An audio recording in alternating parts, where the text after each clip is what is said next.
I don't know why he doesn't just call it Dancing with Wolves. It's the best meme of Danzig. Come on, guys. I'll take her! I'll take her! What's going on, people? Kimchi Chris here, and welcome to today's video. For today's video, I wanted to review the brand new Danzig record, Black Laden Crown. Now, it's hard at this point to deny the influence and impact of Danzig. He's put out a lot of great music through the years, be it with the Misfits, Sam Hain, or the stuff with, of course, his solo band here, Danzig. He's even put out some symphonic music that's pretty cool. He's put out comic books. He's done everything. He's kind of a renaissance man of evil. And I love a lot of his work. The Misfits are one of my favorite bands ever. Sam Hain's pretty great, and the first 4 records or so from Danzig are just amazing. That being said, in recent years, Danzig hasn't put out the best work of his career by any stretch of the imagination. His last record was the embarrassing Skeletons record, which was a covers record that basically sounded like a really bad local band just covering a bunch of songs that they had no business, covering basically. And it was met with pretty universal hatred. It was a pretty terrible record, from the music to the production to the cover. The cover, you guys remember the cover? That cover was embarrassingly bad. I mean, what was going through his mind or anyone's mind to release that thing? I don't get that. On the other hand, as a live unit, Danzig has done some very interesting things in recent years. He did the Danzig Legacy Tour, of course, which had him playing music from his whole career, including Misfits tracks with Doyle coming on stage for a semi-reunion, and Sam Hain tracks that he hadn't played in a really long time, as well as a lot of old school Danzig material. And of course, he did reunite with Doyle and Jerry to do 2 Misfits reunion shows at Riot Fest last year. So there are definitely some positives in the Danzig camp, but as far as a recording artist, this is his new work, Black Laden Crown. And let's just go ahead and get it out of the way. This is a bad record.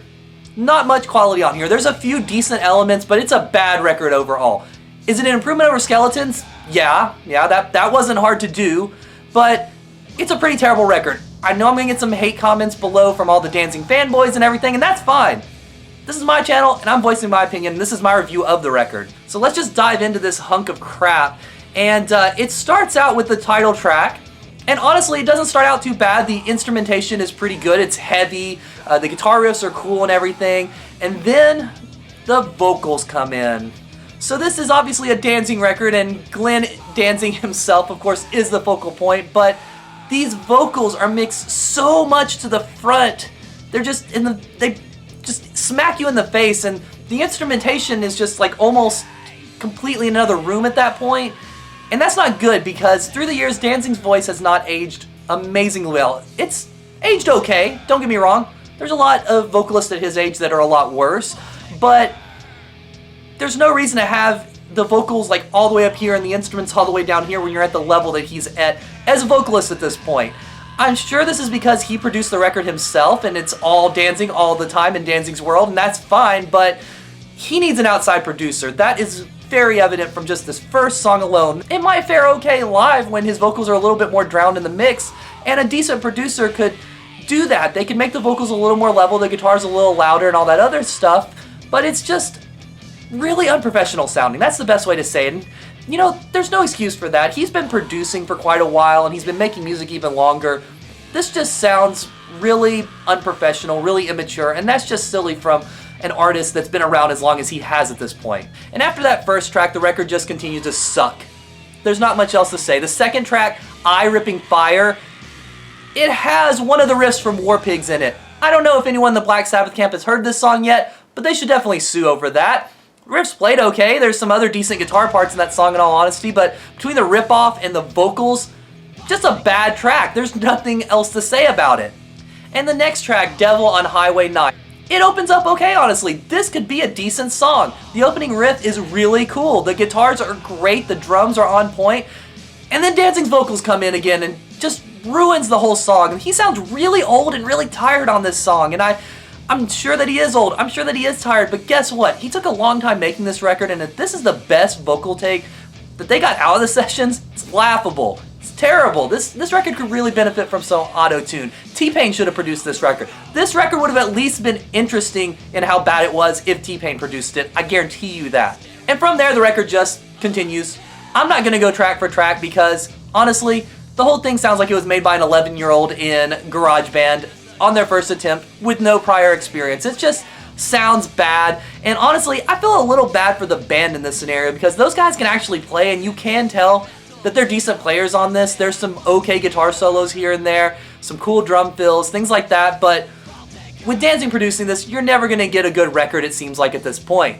And a prime example of that is the closing track, Pool the Sun. It ends with a smoking guitar riff, and honestly, would leave a fairly positive taste in your mouth if that was the only thing you heard, but through the 45 minutes of this record, I can't even remember a lot about the songs in between the beginning and ending because they were all just so boring. They blur together and they're just so paint by numbers for this genre of metal that I don't know what they were thinking. And I'm glad it was only 45 minutes. Had this thing been longer, I probably wouldn't have made it through the whole thing, but I decided halfway through I was definitely going to review this for the channel. That's why I made it all the way through, just to see if it ever got better, and honestly, it never did.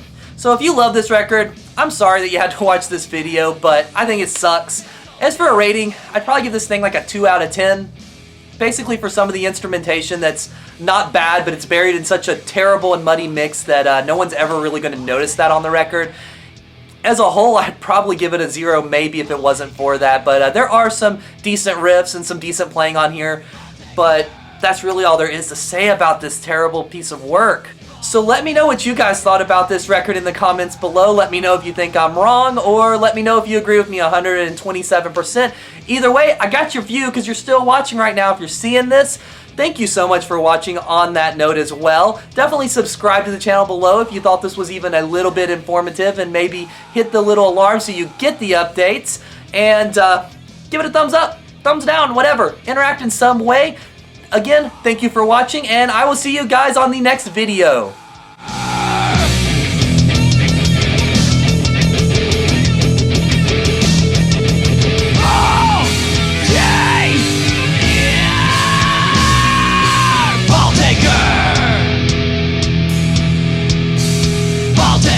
Danzig just needs to give up making new records at this point, honestly.